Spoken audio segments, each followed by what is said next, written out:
In this video, we are going to talk about how I take cinematic self-portraits without ever leaving my house. We are going to go in depth about the process of taking self-portraits, how I find good locations around my house to shoot in, and what makes a photo feel cinematic.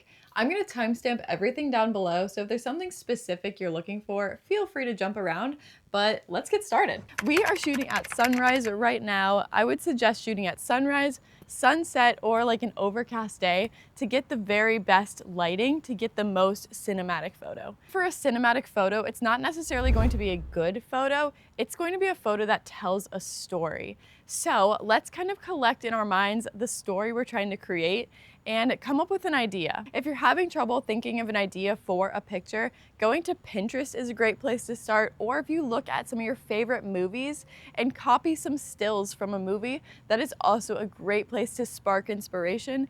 My inspiration happens to come from a fun thrifted dress and a couple props that I had laying around my house. So I'm gonna go ahead and change and grab my props, then I'm gonna grab my camera, we are gonna get that set up, and then we're gonna start taking some pictures. I have my old Canon here. I have a 5D Mark IV and a 24-70 lens.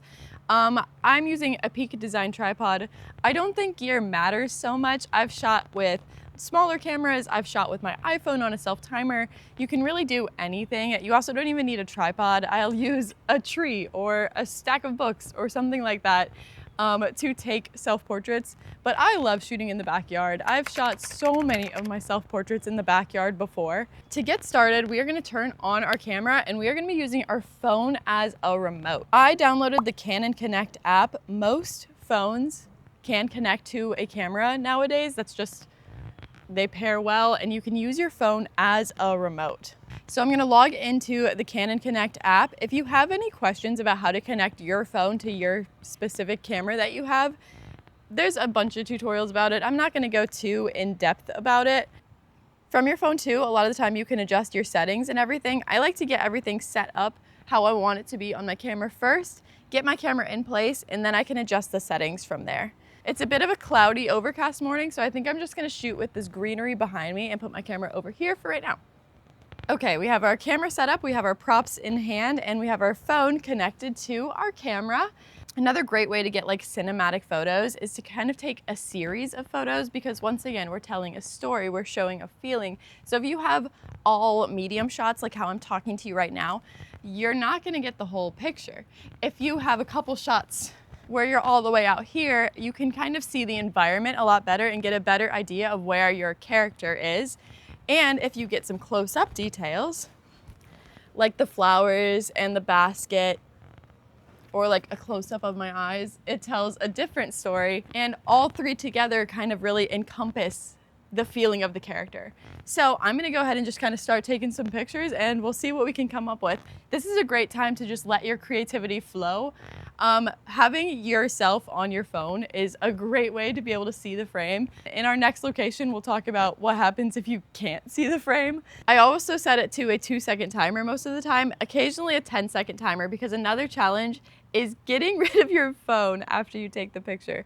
If I hit press to take the picture, I'll either set my phone on the ground or I'll put it inside my prop. If I have a pocket that won't be seen, you're gonna have to hide your phone somewhere. I think to start, I might ditch the basket and just use the books. So let's do that.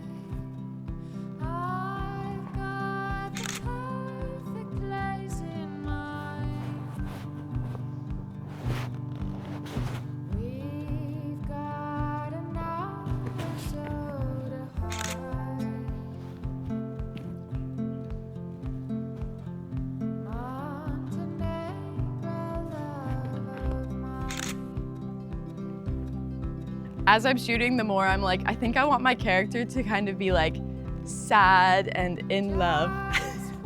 Maybe a little brokenhearted. That's terrible, but I'm very much in love right now, and I'm definitely not sad. But this character feels kind of, I don't know, she feels like she's moody. She feels like she's out here writing poems and stuff. Another kind of way to make it look a little more cinematic is to not necessarily look directly at the camera that's taking a picture of you. It sometimes helps if you're looking around, looking off, up, down. Self-portraits require a lot of adjusting and then going back and then adjusting and then going back. and it's quite a process. It's good to be patient with yourself, especially if you have a specific shot in mind or a specific idea, and it can be really hard to create that specific shot, but have patience with yourself, you'll get there. Okay, I'm not sure if I'm like super in love with how these photos are coming out. Once again, that's part of the process. So I think I'm gonna move my angle, change myself up, and see what else we can come up with. The sun is coming out a little bit, so I'm gonna put these pantyhose on my lens.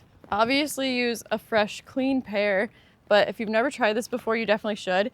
You just take it and stretch it as much as possible over your lens and secure it with a hair tie or something.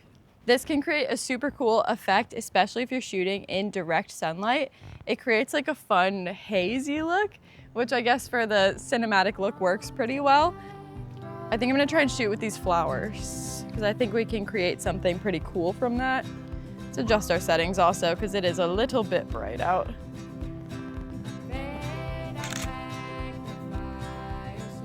Oh, that was cool. I'm starting to look sweaty. Back when I used to take self-portraits all the time, I was literally like, I liked the sweaty look because it gave my skin a more like natural texture.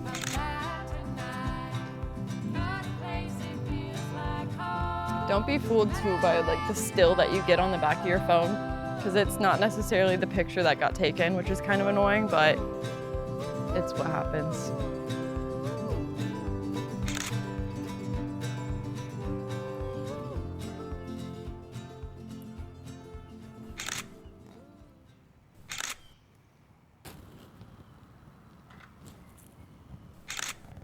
Oh, these are pretty though, from what I can see.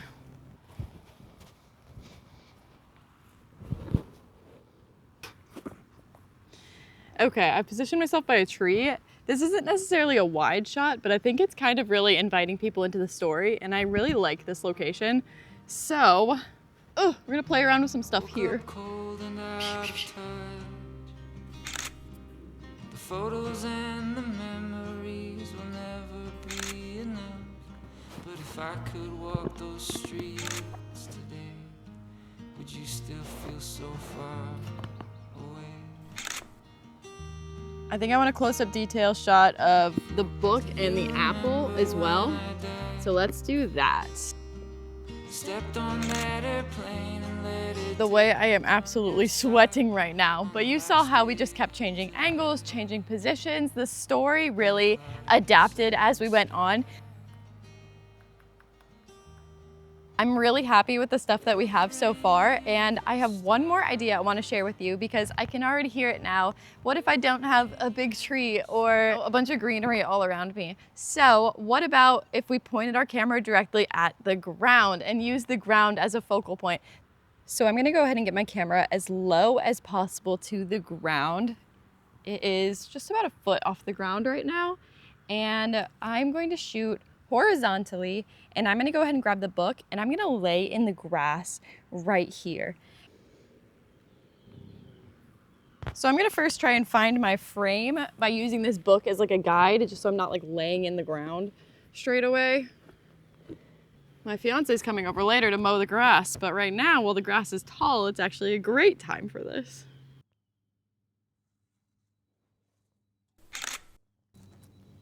The grass is so wet.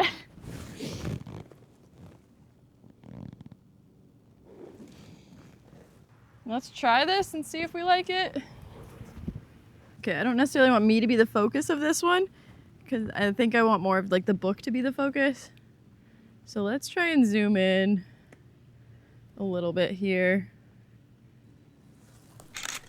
Taking self-portraits is not very glamorous. I am covered in dirt, I am covered in sweat, but we have our first set of self-portraits done. So now we're gonna head inside and see what we can come up with when we only wanna shoot indoors. We are back inside now to tell you how I shoot cinematic self-portraits inside of my house. We are gonna go over a couple different spots in my house, and I'm gonna explain why I would choose those spots and what would make them good for self-portraiture. We're also gonna go into how to come up with like more creative ideas, because when you're shooting outside, you have just endless possibilities with what you can shoot, and that's kind of why I wanted to start out there, because you can really let your creativity and ideas just shine when you're outside, but when you're inside, you're kind of limited to the space that you already have. So it's a good way to test your ability to come up with ideas based on what's already around you. But let's go find some different spots around my house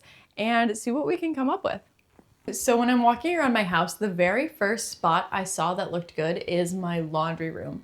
I picked this spot because it has these two really big windows right behind me, and it creates some really nice lighting in this room. The very first thing I look for when I'm looking for a spot to take pictures in is the lighting. So I'm looking for really big windows, really nice natural light. I tend to not like using lighting in my self-portraiture. I just love using natural light from a window. Right now I have a big light behind the camera, so I'm gonna turn that off and we can really see what it looks like in this space with just the natural light. So this is what the space looks like with just the natural light from the windows. With the lights being behind me, my face is really dark. You can barely see anything that's going on here. So I'm gonna take my camera and move it so that the windows are beside me. So already this is so much of a better frame. I have light hitting half of my face. My other half of my face is kind of in a shadow. It creates a really nice, more visually interesting look to the frame than it was when I was backlit. Another way to get more light is if you're facing the window. So if you just turn your body more towards the window, it's gonna naturally let more light on your face. Today actually turned into kind of an overcast day. But if it were even sunnier out, you'd be getting even more light coming through these windows. But let me show you what it looks like if I turn the camera so that the window is behind the camera and I'm being fully lit up. So as you can see, I have even more light hitting my face because the window is behind the camera. So I'm just being fully illuminated in like a soft, nice, natural light. And then I've used this technique before too. If I have like a backdrop and I have like a fun concept that I want to do with a backdrop and an idea like that, I'll put myself just in front of a window. I also find that shooting with a window behind me puts just a little bit of like light in my eyes, and it makes me look a little bit more alive than if I shoot not facing the window. Let me show you what I mean by that. So you see how my eyes have like a little bit of glimmer to them. If I take you and fully backlight myself, there's no like catch light in my eyes. It's not as interesting of a frame. The backlight on my hair is really nice, but my face looks a little duller. It looks a little bit more flat. So once you find a space that has good light, you just have to move your camera around and get the lighting that you want. Get your frame to look how you want it to look. So with my camera set up here and the windows are to my right side, after I have found the lighting that I want for the frame, I can then look at the frame and decide what I want in my image. I personally don't love this giant bottle of soap, so we're gonna move that out of the frame and then look around and see what else we can maybe do to make the frame look a little bit better, a little bit more visually the way you want it to. If you want the space to look messy, maybe add some things. If you want it to look cleaner and minimal, take some things away. This now takes us back to kind of what we were talking about outside when you're talking about embodying a character. So once you kind of come up with good lighting, you find a spot you find visually interesting, now come up with the character that belongs in this space. For this room, I think it would be fun if I was like, oh, a girl sitting on top of a washing machine, maybe daydreaming, staring out the window. I could put on overalls or do my hair in a fun braid. I could add something in my hands, or maybe I'm a tired mom and I'm sitting on the floor in front of the dryer and the dryer light is on behind me to create something visually interesting. And maybe I'm smoking a cigarette or something. I don't know. Just come up with your character. Then you can start playing with different angles and different things to make it visually really interesting. And like I said, try and shoot like a wide, a medium, and a tight of whatever you're shooting, just to give you a good guideline of what to shoot when you start shooting. So my top 3 things that I look for when I'm going around my house to take some self-portraits is number 1, good lighting. Number 2, a space that I can make visually interesting. And number 3 is coming up with the character that I think belongs in the space that I'm shooting in. And all those 3 things together can make like a really, really nice image that's compelling and tells a nice story, and it looks cinematic. So let's go to my bedroom and we are going to talk about what we could shoot there. I have this beautiful window behind me that already has this like fun silky curtain on it, and I also have this big mirror beside us, and we could do some really interesting things here. So let me turn off my big light that I'm using and show you how we could make this space look really nice with just one window. As you can see, it got a lot darker. You can't even see me anymore. So we're gonna start by opening this second layer that's behind the curtain. This by itself is kind of interesting if you want to create like a silhouette shot. This stuff is kind of fun for like a sultry image or something like that, or something very moody. Being just fully backlit and framed by the window creates like an interesting look, but you can't see much of my face. So let's move the camera over here so the window is beside us. So with the window right beside me, it creates kind of like a half light, half shadowy look, which I think creates just a visually very interesting image. You could look out the window, you could look away from the window, and it really changes the light on your face. I saw this image on Pinterest, which would be super easy to create here. And I think it's visually just so beautiful, and we could create that so well with this space. This curtain creates just like a fun vibe too. You could do things with the curtain, shooting through the curtain. You could do so many things in this space. With also there being a large mirror behind us, we could shoot into the mirror, which creates another interesting element to your frame. Shooting into the mirror is such a great idea because your shoulder kind of frames your face here, and it creates some like really interesting depth in the image that gives it that like cinematic look. Like how many movies have you seen where you're seeing someone getting ready in a mirror? It looks visually so interesting. And then when you're in this space, you can start to think of what character you're trying to show here. So maybe I'm a girl getting ready for a night on the town and I'm doing my makeup, or maybe I'm getting ready for work, maybe I'm really happy, maybe I'm really sad and like contemplating my appearance. You could come up with so many different characters for yourself here. So I would choose to shoot in this room because it has a great light, has some interesting elements that I could use as like props and things. I feel so weird talking to myself, the mirrored version of myself. There's just so many ways to make this space unique between the lighting and the mirror and the curtain and the different angles and things you could do here. So that's why I would choose to shoot in this space. And yeah, let's see what else we can find. The next spot I would choose to shoot in would probably be my stairwell. Sorry, I'm talking kind of quietly because it tends to echo in this stairwell. But I think this spot is really visually very interesting. It has one single window above us, and I think that creates just a really beautiful visual to create kind of like a backlight for the frame. I almost think if you had someone sitting here with this window kind of backlighting them and they're like silhouetted in the frame would create just a really beautiful thing visually. So I look for lighting, I look at the space and see what we can do with the space and then come up with the character.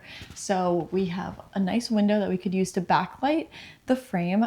This space is just really empty, really hollow. And then my character, I think she just has her back against the wall and maybe she looks really sullen, really lost in thought. I tend to shoot characters that are always kind of like lost in thought. But anyway, let's see what that would look like. I'm gonna turn the big light off and we'll see what it looks like.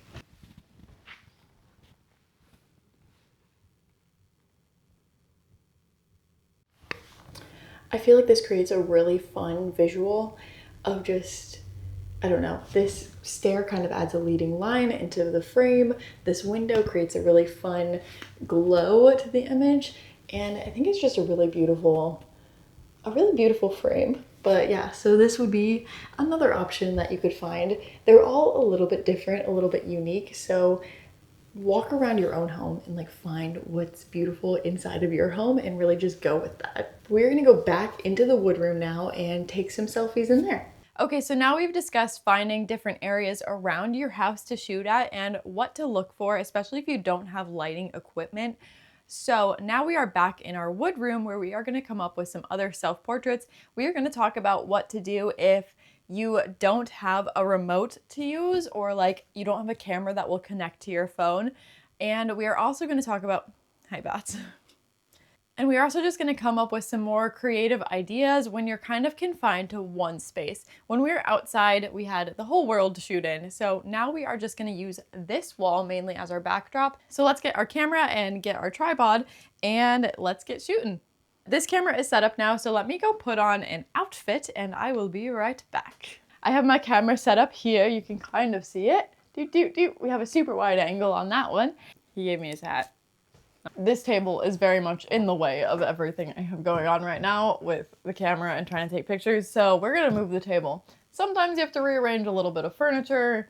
One time I cleared out my parents' entire living room to take this teapot photo.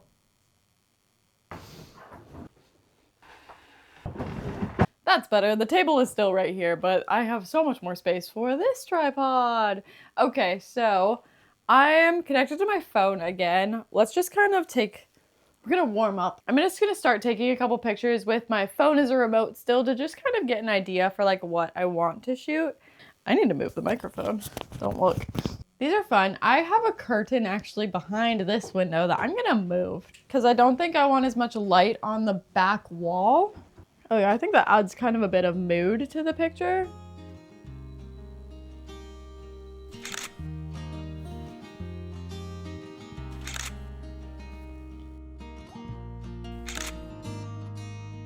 So this is fun, this is interesting. I think I like what we have going on here. Let's say all of a sudden our phone just no longer connects to the camera. Okay, phone's off, disconnected from the camera. How are we still taking pictures of ourselves and getting it in focus? This is one of the most challenging things I've come across when taking self-portraits. Let's go ahead and set the camera to a 10-second timer. So it's set up now, so it has a 10-second timer, and it'll take a picture of wherever it's focused to when you hit the shutter button. So now because we can't control the shutter from our phone, we have to control the shutter just from the camera. So let's figure out how to get a focus point that's over here. Looking at the frame, let's say I want to stand right about here. One thing I can do is this is going to be so ridiculous, but I'll put my hand right here and try and still see the frame. And I'll focus it manually about as far out as I can see it. So let's try that just to see how it works. So let's focus on our hand. And then I go right about where my hand was.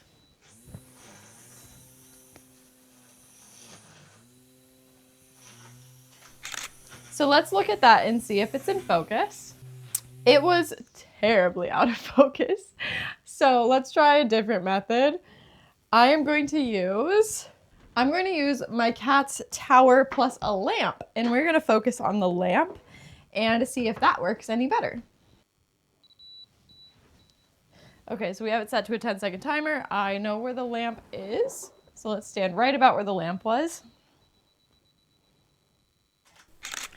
Let's see if that was any better for focus. That was good. So let's do that a couple different times with some different poses in mind. So we have put our lamp back. This way of doing it definitely takes a lot longer than if you have your remote on your phone. So I recommend doing that, but this is one way that if you don't have a remote or your phone just like won't connect to your camera. I've done that so many times where I get to a location and all of a sudden my phone just won't connect to my camera. So I'll have to focus on an object. I'll focus on a specific blade of grass that I see. I'll focus on my phone on the ground. Like I'll focus on any object that I can. But here we have a lamp and a cat tree. So let's focus on the lamp again. And let's grab a frame this time. Let's see how that turned out. Like I said, it's such a slower process because you have to keep coming back, checking your camera, seeing if you like the picture, seeing if it's in focus, and then going back again and doing any type of adjustments. So this is one way. I definitely don't recommend doing it this way because it takes so much longer, but it is fun. And honestly, it helps you expand your creativity a lot more because you really have to just like look at the frame without you in it and just hope for the best. I don't know. That was so bad, but let's put Lampy back. Let's take one more like this and then we're going back to using our phone as a remote because this is quite the process. Almost dropped the lamp. Okay, let's see how that one turned out. That was kind of fun. We're getting somewhere, I think, with the concept. I like the idea of me like looking off or down. I think if I try and fill the bottom of the frame, fill the bottom of the frame here that's kind of empty, would be the way to go. Let's connect our camera and our phone again. Connections, wireless function, smartphone, connect. Yes, you have to do this every time you turn your phone on and off again. At least with Canons. With my Fujifilm, it connects so seamlessly. I love shooting with my Fujifilm, but we're using the Canon just for the sake of it has more problems, I think, than my Canon than my Sony or my Fujifilm has. But I have shot self-portraits with all of them, for the record. Now that we're back and able to use our phone again, I'm going to change the settings so it's a little darker in here because I can see things so much clearer now. So let's lower our ISO and we'll lower our shutter speed just a smidge. I think also I don't like that I can see the window behind me in my frame. So I'm gonna zoom in a little bit and maybe just turn it so it's more bookshelf, less window. What if I do something like this? See how much easier it is with your phone remote, but I wanted to give you guys other methods and ways of shooting. But phone remote is just so much easier. Let's also change it back to a 2-second timer now that we're not fighting for our lives out here, because 10 seconds is too long. This is fun too. Like, what if I'm like coming out of the frame? Like, I'm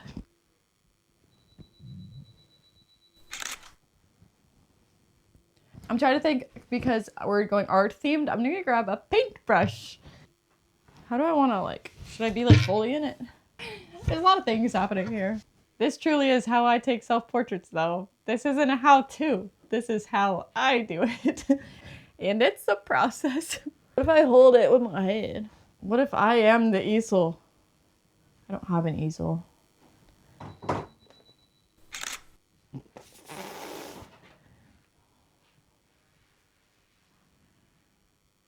The concept is kind of here though, am I right? The way before I shot this, I had no idea what I was gonna shoot in this room. So as I was kind of saying before, adding something into the foreground like that and you being further away and the background being even further away gives you a lot of depth to the image, and it makes it visually a lot more interesting than like everything on the same plane. Like if I'm standing all the way back here, let's say I am gonna cover this piece of wall and I am the art. It's still a good image, like it's still a fun image, but it's a lot more flat versus if there's depth between you and the background behind you. You know, like if I'm all the way up here and I hold the frame up like this and I'm way further back, that creates something a bit more interesting than if I'm just like flat against the wall. I don't know. Little tips and tricks. It's definitely a process where you're just like playing around, coming up with different ideas as you go and seeing what you can come up with. Unless there's like a very, very specific shot in mind, which in that case, create that. But it can be kind of frustrating too when you have a specific idea in mind, because it's hard to get it to look exactly maybe the way you see in your head when you're taking pictures of yourself, just because there's so many variables and so many factors. So let's try and do something, I think, with this green chair. Let's turn this lamp on also. Maybe add a little something something to the background. Okay, let's see what we can come up with here. Let's make it a little bit wider. Sorry, that's not the best angle there, but that's what we're gonna go with. My chair is broken. I'm kind of thinking like this. Yo no sé. I don't know if I like this. It's not bad. It's not great. Something about these is not good, and I'm trying to figure out what. It really is a process. Sorry, guys. Taking self-portraits is a process. That looks so stupid. Okay. I like the way this frame looks. I just don't like myself in it. It looks cinematic. I just can't figure out how to make myself look good. Let's hide the phone. It's like I'm driving. Sometimes photos just don't turn out the way you see in your head. I'm not sure exactly how I see this in my head either.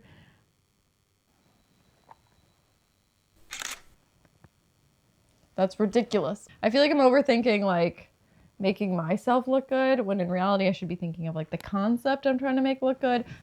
Okay, now we're getting somewhere. Now we are getting somewhere. Kind of like that. That's moody. That's cutie.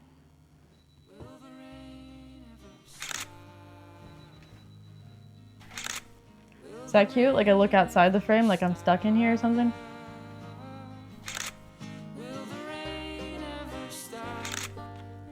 Shooting with complementary colors always helps, like how my blue is contrasting the orange of the light behind me. I have a nice, like, I don't know, it's very dimensional, so I like that.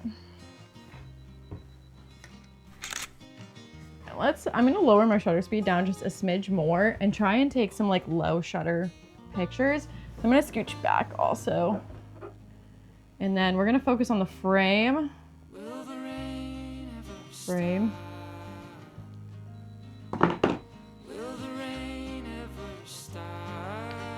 Let's take a couple like that. That was kind of fun. Okay.